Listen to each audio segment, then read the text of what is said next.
ওই বানবাসী গৌর হরি শীতল চরণে ছেড়ে কন্দর্প মদনের হাতে ফিরে গেল না। যেই নাকি কন্দর্প মদনের হাতে আর ফিরে গেল না, কন্দর্প মদন বান শূন্য হয়ে গেল। আর যেই নাকি বান শূন্য হয়ে গেল, জগৎ জীবের মধ্যে উপরে আর বান মারতে পারে না। রাজ্যটা ছেড়ে দিয়ে চলে গেল, রাজ্য ছেড়ে পালাই গেল। যেই নাকি কন্দর্প মদন রাজ্য ছেড়ে পলাইল, আর এই কন্দর্প মদনের রাজ্যটা কি করল? গৌর হরি আমার নিলাম করে নিলেন। তাই পদকর্তা বলল, দেখো দেখো ওই কন্দর্প মদনের রাজ্যটা। গৌর হরি কি করলেন? মদের রাজ্য নিলাম করি, মদের রাজ্য নিলাম করি, বসে পঞ্চতত্ত্ব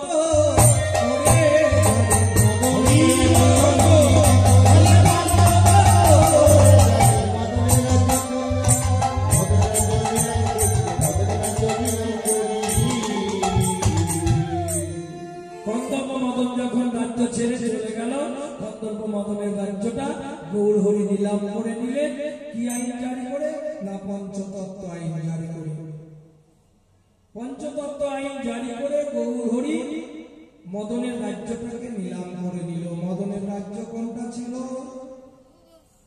হ্যাঁ, জীব জগতের দেহ রাজ্য। এই দেহ রাজ্যটা কামদেবের বাস ছিল। কন্দর্প মদন এই রাজ্যটাকে গ্রাস করেছিল। কিন্তু যেই নাকি গৌর হরি আমার পঞ্চতত্ত্বের মর্মার্থটা আমাদের কর্ণকুহরের মধ্যে দিয়ে হৃদয় মাঝে প্রবেশ করিয়ে দিল, আমাদের দেহের কামাদি রিপু কৈতবাদী পশুগুলো সব দূরীভূত হয়ে গেল। বিশাল রাজ্য বিস্তার করেছিল এই কন্দর্প মদন, এই দেহ রাজ্য থেকে চলে গেল। আমরা যতক্ষণ পর্যন্ত পঞ্চতত্ত্বের মর্মার্থ না বুঝবো, ততক্ষণ পর্যন্ত আমরা কন্দর্প মদনের দখলে থাকবো। এই দেহ রাজ্যটা কন্দর্প মদনের কাছে যাওয়া থাকবে।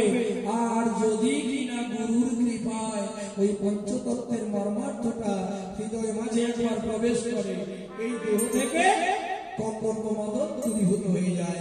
জয় জয় নিতাই গৌর সীতারামে হরি হরি বলো।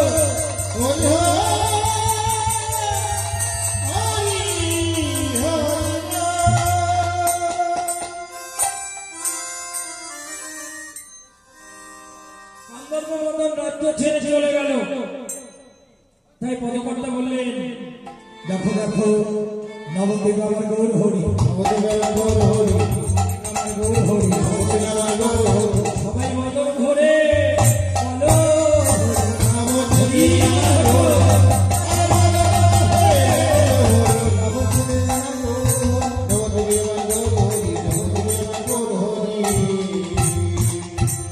নবদ্বীপ আমার গৌর হরি।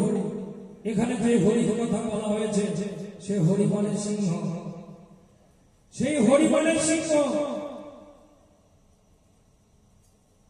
পদকর্তা গৌরকে হরির সঙ্গে তুলনা করলেন, সিংহের সঙ্গে তুলনা করলেন। কেন না, এ জগতে যদি কোন পর্বত গুহায় সিংহ বাস করে, সেই পর্বতে অন্য কোন পশু থাকতে পারে না। ওই পর্বত ছেড়ে যেমন চলে যায়, তদ্রূপ ইহ জগতে যদি কোন ভাগ্যবান কিংবা ভাগ্যবতী তার হৃদয় পর্বত গুহায় আমার গৌর সিংহকে একবার বসাতে পারে, তার দেহে কামাদি কৈতবাদী পশুগুলো, খারাপ কুবৃত্তি পশুগুলো সব দূরীভূত হয়ে যায়। যেই নাকি গৌরবের সিংহের সঙ্গে তুলনা করলেন, তাহলে এটাই প্রমাণিত হলো, তাহলে প্রভু আমার বীররসে অবতীর্ণ নাকি? এই বীররস আমার চারিগঙ্গার দয়াবীর, দানবীর, ধর্মবীর ও যুদ্ধবীর। আচ্ছা, প্রভুকে যদি যুদ্ধবীর বলা হয়, যুদ্ধ করতে গেলে অস্ত্রের প্রয়োজন আছে তাই? আর তিনি বলেছেন কলিযুগে আমি কোনো অস্ত্র ধারণ করব না। এবে অস্ত্র না ধরিব, প্রাণে কারো না মারিব, নামে প্রেমে জীব করিব উদ্ধার। কৃষ্ণ নাম আর প্রেম দিয়ে আমি জগৎ জীবকে উদ্ধার করব। তাদের প্রাণে সংহার করব না, প্রাণে আঘাত দেব না, কোন অস্ত্র ধারণ করব না। কিন্তু মধুভক্ত বললেন, গৌর হরি আমার অস্ত্র ধারণ করেছে, তবে প্রাকৃত জগতের অস্ত্র নয়, অপ্রাকৃত জগতের অস্ত্র। কি অস্ত্র? দিল রাম ধনুকে জোর করি, ধনুকে জোর করি, দিল ভক্তি সর্বা তাহাতে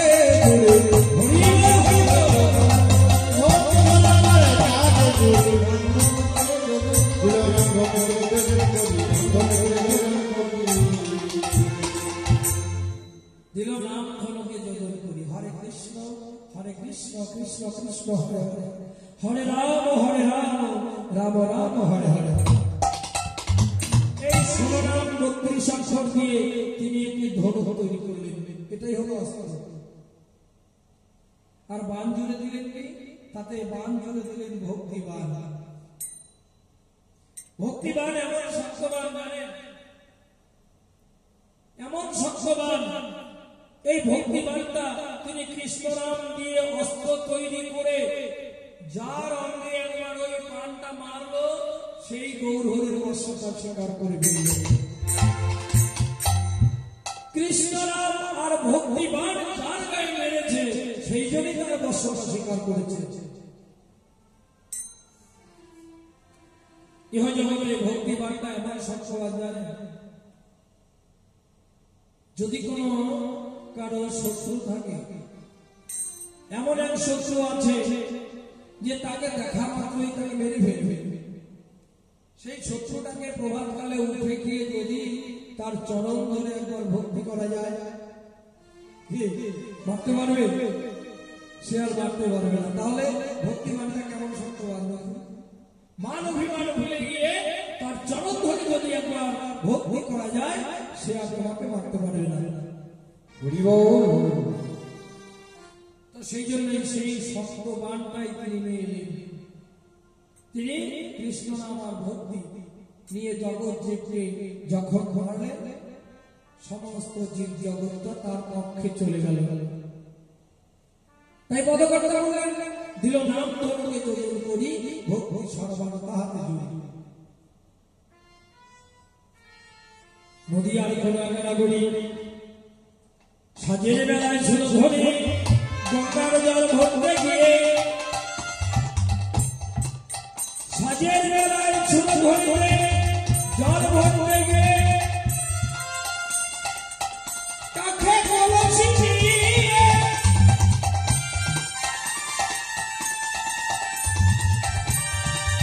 এই ছিল ধরে, জল ভরতে গিয়ে এদিক ওদিক তাকাতে তাকাতে একটি রূপের মানুষ দর্শন করলে।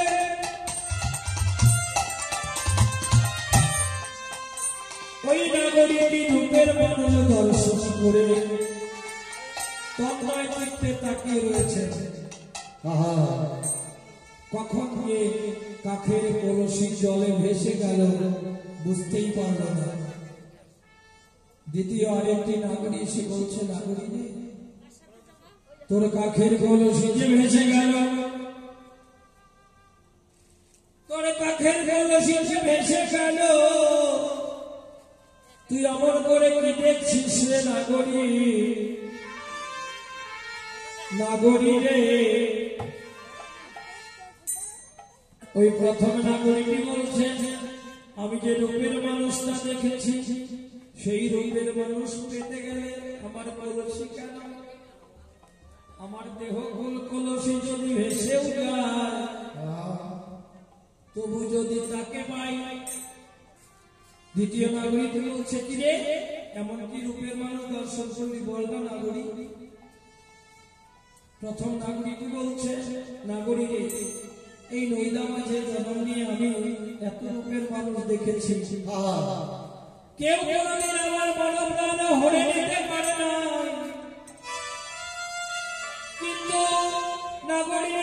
থেকে রূপের মানুষটা দর্শন করলাম, দর্শন করিলাম, সেজন্য আমার মন প্রাণ হরে হরে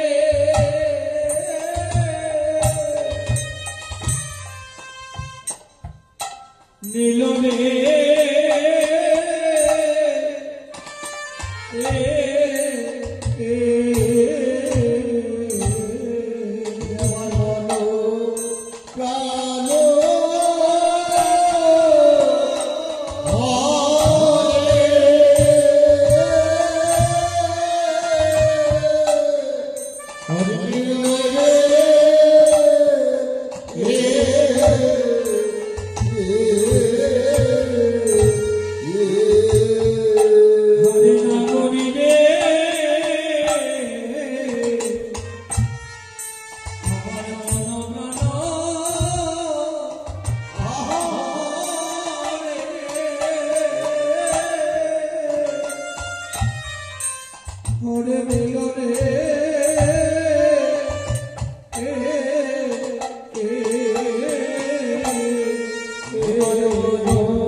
সে যে প্রাণ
জগতে কোনো কিছুর সঙ্গে তুলনা হয় না। এমন রূপের মানুষকে দর্শন করলি এই জগতে কোনো কিছুর সঙ্গে তুলনা হয়? বলে আমি একটু তুলনার উল্লেখ করতে পারি, কিন্তু হবে কিনা জানি না। তখন ওই নাগরিকটি তুলনা করছে একটি ফুলের সঙ্গে। শুনবো ওই নাগরিকটি বলছে, দেখ দেখ শুনো গো সমতা হে কোনো বনে রে, শুনো গো সমতা হে কোনো বনে, শুনো গো সমতা হে কোনো বনে রে, শুনো গো সমতা হে কোনো বনে।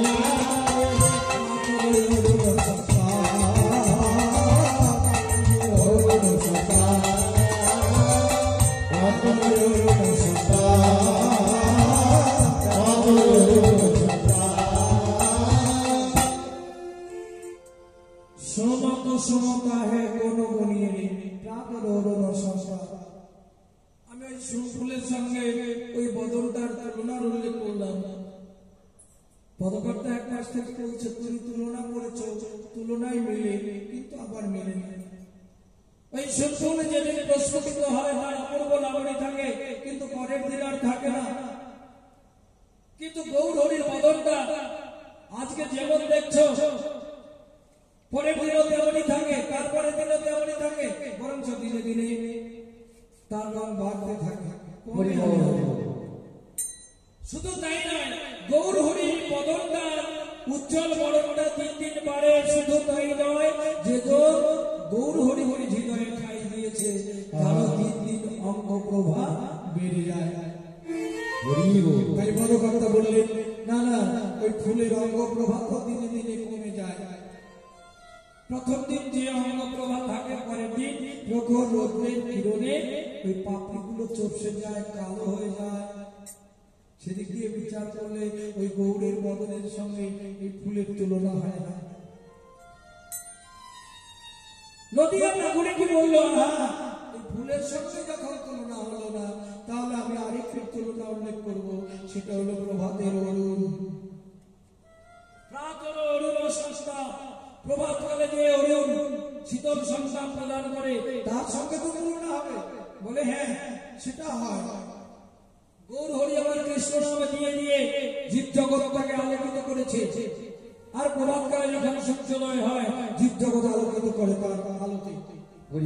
এদিক দিয়ে তুলনায় মেলে, আবার মেলে না। মেলে না কেন জানো? এই প্রাকৃত জগতের সূর্যদেব, প্রাকৃত জগতের অরুণ কেবলমাত্র জীব জগতের বাইরে এই জগৎটাকে আলোকিত করে, অন্তর জগৎটাকে করে না। গৌর হরি আবার জীব জগতের অন্তর জগৎটাকে আলোকিত করেছে কৃষ্ণ নাম দিয়ে। এদিক দিয়ে মিলে না। তাছাড়া ওই সূর্যদেব প্রভাতকালে শীতল সংস্থা প্রদান করে, কিন্তু দুপুর বেলা যখন ওই সূর্যদেব ধীরে ধীরে মধ্য গগনে আসে, তার প্রখর রৌদ্রের কিরণে পৃথিবী দগ্ধ হয়ে যায়, আর তার দিকে তাকানো যায় না, আখি ঝলসে যায়। আর গৌর হরির বদন মানে জগতে যদি কোনো ভাগ্যবান কিংবা ভাগ্যবতী একবার নয়ন দিতে পেরেছে, জীবনে উন্নয়নে ফলক ফেরাতে পারে নাই। গৌর হরির বদন